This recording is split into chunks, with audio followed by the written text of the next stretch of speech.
ഈ സിനിമയിൽ എനിക്ക് ആദ്യം ഓഫർ ചെയ്ത റോള് പോലീസ് ഉദ്യോഗസ്ഥൻ്റെയാണ്. അതെന്നേക്കാൾ കുറച്ചുകൂടി നന്നായി ചെയ്യാൻ വിനായകനാണ് നല്ലതെന്ന് എനിക്ക് തോന്നുന്നു. അദ്ദേഹം ക്ലാസ്സിൽ കുസൃതി കാണിക്കുന്ന ഒത്തിരി കുട്ടികളുണ്ടാവും. അങ്ങനത്തെ ഒരു കുസൃതിക്കാരനാണ് വിനായകൻ. വിനായകൻ ഒരുപാട് കുസൃതികൾ കാണിക്കുമെങ്കിലും ഒരു വാത്സല്യം നമുക്ക് എല്ലാവർക്കും ഇയാളുടെ സിനിമ കാണുമ്പോൾ തോന്നിപ്പോകും. സംസാരിക്കാൻ അറിയില്ല, അറിയാലോ.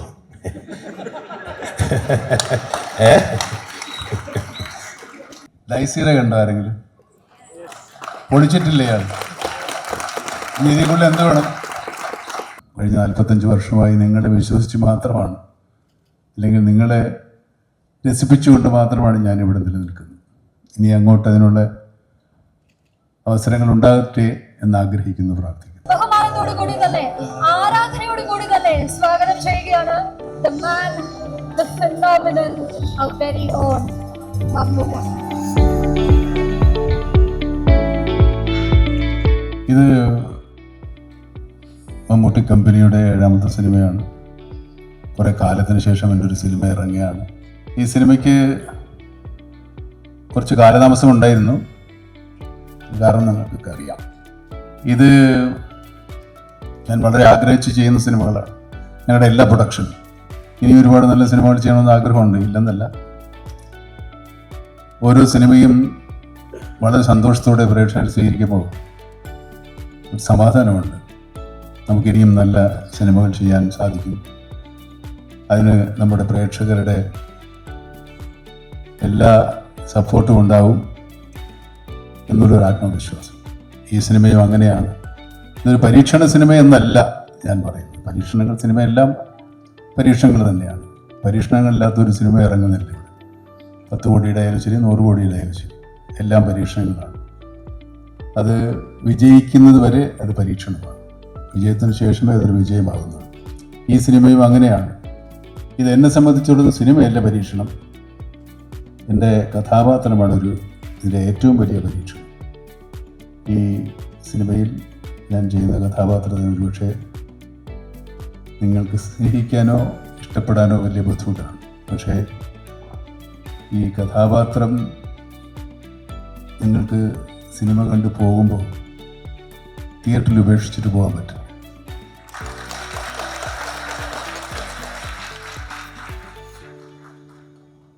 ഈ സിനിമയിൽ എനിക്ക് ആദ്യം ഓഫർ ചെയ്ത റോള് പോലീസ് ഉദ്യോഗസ്ഥൻ്റെയാണ്.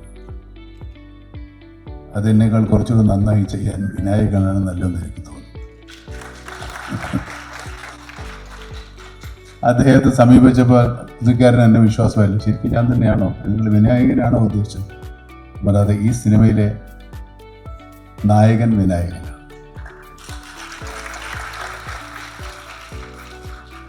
നമ്മൾ അങ്ങനെ തന്നെയാണ് പോസ്റ്ററിൽ വിട്ടിരിക്കുന്നത്. ഈ പോസ്റ്റർ കണ്ടില്ല, വിനായകനാണ് നമ്മുടെ സിനിമയിലെ നായകൻ. ഞാൻ നായകനാണ്, പക്ഷേ പ്രതിനായകനാണ്.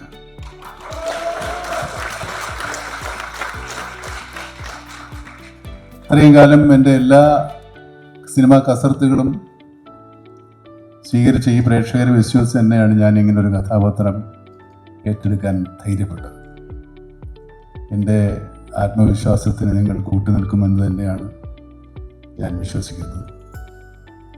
കാരണം കഴിഞ്ഞ 45 വർഷമായി നിങ്ങളെ വിശ്വസിച്ച് മാത്രമാണ്, അല്ലെങ്കിൽ നിങ്ങളെ രസിപ്പിച്ചുകൊണ്ട് മാത്രമാണ് ഞാനിവിടെ നിലനിൽക്കുന്നത്. ഇനി അങ്ങോട്ട് അതിനുള്ള അവസരങ്ങൾ ഉണ്ടാകട്ടെ എന്നാഗ്രഹിക്കുന്നു, പ്രാർത്ഥിക്കുന്നു. ഈ നായകനത്തിൽ നായകൻ എന്ന് മാത്രമാണ് ഡോമിനേറ്റ് ചെയ്യുന്നത്. അപ്പോൾ വിനായകനാണ് നായകൻ, അപ്പോഴാണ് ഈ എടുത്ത് കാണുന്നത്. അങ്ങനെയാണ് നായകൻ. കിട്ടുന്ന ചാൻസിലൊക്കെ അല്ലേ പറ്റുള്ളൂ. ഇപ്പം എൻ്റെ പേര് വെക്കുമ്പോൾ അങ്ങനെ എഴുതാൻ പറ്റില്ല, മൂട്ടി എന്ന് എഴുതാൻ പറ്റും.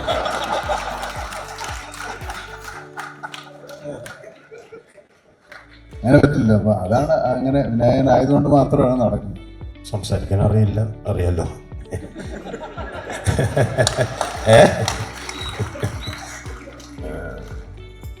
ലൈഫിൽ നടക്കുന്ന ചില സംസാരിക്കാൻ അറിയില്ലെങ്കിലും നന്നായിട്ട് അഭിനയിക്കാൻ അറിയാം.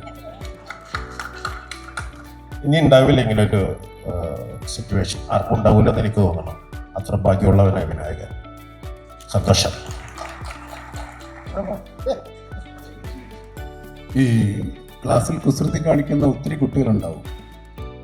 പക്ഷേ കുസൃതി കാണിക്കുന്നവരോട് നമുക്കൊരു വാത്സല്യം തോന്നും. അങ്ങനത്തെ ഒരു കുസൃതിക്കാരനാണ് വിനായകൻ. വിനായകൻ ഒരുപാട് കുസൃതികൾ കാണിക്കുമെങ്കിലും ഒരു വാത്സല്യം നമുക്ക് എല്ലാവർക്കും ഇയാളുടെ സിനിമ കാണുമ്പോൾ തോന്നിപ്പോകും. ഇത് നമ്മൾ അല്ലാതെ കാണുന്ന വിനായകനാണോ എന്ന് തോന്നിപ്പോകും. പക്ഷെ അല്ലാത്ത കാണുന്ന വിനായകനും ഇതിനേക്കാളും നല്ലതാണ്. ശരിക്കും കാണാഞ്ഞിട്ടാണ് അല്ലേ? ലൈസീറെ കണ്ടോ ആരെങ്കിലും? പൊളിച്ചിട്ടില്ലേ ഇയാൾ? ഇനി ഇതിൽ എന്ത് വേണം പറയാം? പൊളിച്ചിട്ടുണ്ട്. നമ്മൾ ഈ ചില ഫലങ്ങൾ പഴങ്ങളൊക്കെ നമ്മൾ നടന്നു പോകുമ്പോൾ നമ്മുടെ മുമ്പിൽ വന്ന് വീഴുന്നതാണ്. അതുപോലെ ഒരാളാണ് ഇയാൾ. ഞാനൊരു പരസ്യചിത്രത്തിൽ അയാളെ കണ്ടത്. ഫോൺ പേ വിൽക്കറും സമന്തിയും ചേർന്നിട്ടൊരു ഫോൺ പേയുടെ ഒരു ആഡ് ഉണ്ടായിരുന്നു. അപ്പോൾ അത് ഞാൻ ആദ്യമായിട്ട് നമ്മുടെ ഹനീഫ് അദേരി എന്ന് പറയുന്ന ഡയറക്ടറുണ്ട്, അദ്ദേഹമാണ് പറഞ്ഞത് സാറിന് അയച്ചു കൊടുത്തു എന്ന് ചോദിച്ചു. അപ്പോൾ ഇല്ല, ഞാൻ നമ്പർ തരാം അയച്ചു കൊടുക്കുന്നത്. അപ്പോൾ ഞാൻ ആദ്യമായിട്ട് അയച്ചു. അപ്പോൾ എനിക്ക് അങ്ങനെ പരിചയപ്പെടുത്തി ഒരു വലിയ എസ് ഒക്കെ എഴുതിയിട്ടാണ് സത്യത്തിന് അയച്ചത്. അതുകൊണ്ട് തന്നെ ഇങ്ങനെയൊരു സംഭവം. അപ്പോൾ അതിനുശേഷം ഇടയ്ക്കിടയ്ക്ക് സാർ ഹാപ്പി ബർത്ത്ഡേ ഇങ്ങനെ അങ്ങനെ അവസാനം അങ്ങനെ സംഭവിച്ചു.